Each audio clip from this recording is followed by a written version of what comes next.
হে প্রিয় মানব, আমি শ্রীকৃষ্ণ। আমি কোনো দূরের আকাশে বসে থাকা দেবতা নই। আমি তোমার হৃদয়ের গভীরে থাকা সেই কণ্ঠ যে তোমাকে প্রতিদিন সত্যের পথে ডাক দেয়। আমি জানি তুমি ক্লান্ত।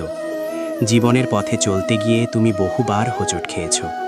তুমি হারিয়েছ মানুষ, বিশ্বাস আর নিজের শান্তি।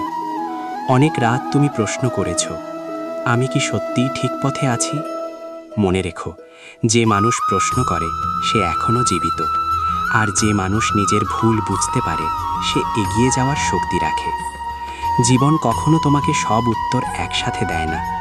কিছু উত্তর সময়ের সঙ্গে আসে, আর কিছু আসে নীরবতার মধ্য দিয়ে। তাই তাড়াহুড়ো করো না, সময়কে তার কাজ করতে দাও। আমি তোমাকে বারবার বলি, কর্ম করো, ফলের চিন্তা ছেড়ে দাও। কারণ ফলের লোভ তোমার মনকে অস্থির করে, আর কর্তব্য তোমাকে মুক্ত করে। যখন তুমি শুধু ফলের জন্য কাজ করো তখন ভয় তোমার সঙ্গী হয়, আর যখন তুমি সত্যের জন্য কাজ করো তখন ভয় তোমাকে ছুঁতে পারে না। জীবনে অনেক মানুষ আসবে, কেউ তোমাকে ভালোবাসবে, কেউ তোমাকে ব্যবহার করবে, আবার কেউ তোমাকে ভুল বুঝবে। সবাইকে ধরে রাখার চেষ্টা করো না। যারা থাকার তারা পরীক্ষার পরেও থেকে যাবে, আর যারা যাওয়ার তারা ভালোবাসার মাঝেও চলে যাবে। যারা তোমাকে ছোট করে, অবহেলা করে, অপমান করে, তাদের জন্য তোমার শান্তি নষ্ট করো না। কারণ নীরবতাই অনেক সময় সবচেয়ে শক্তিশালী উত্তর। সূর্য কখনো অন্ধকারের সঙ্গে যুদ্ধ করে না, সে শুধু আলো দেয়। তুমিও আলো হও। আমি জানি তুমি একা অনুভব করো। চারপাশে মানুষ থাকলেও মনের ভেতর এক গভীর শূন্যতা কাজ করে।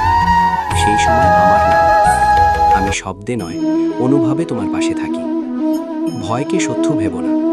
ভয় তোমাকে শেখায় কোথায় তুমি দুর্বল আর কোথায় তোমার শক্তি লুকিয়ে আছে। যে তোমার পিঠে কথা বলে সে আসলে তোমার পিছনেই আছে। তুমি এগিয়ে যাচ্ছ বলেই তারা পিছন থেকে শব্দ তোলে। অন্যের সাফল্যে ঈর্ষা করো না। প্রত্যেকের সময় আলাদা, পথ আলাদা, সংগ্রামও আলাদা। আজ যে হাসছে কাল সে কাঁদতেও পারে, আর আজ যে কাঁদছে কাল সে নিশ্চয়ই হাসবে। সময় সবার জন্যই পরিবর্তন আনে। যদি তুমি সত্যের পথে থাকো তবে একা হলেও ভয় পেও না, কারণ সত্য একাই যথেষ্ট শক্তিশালী।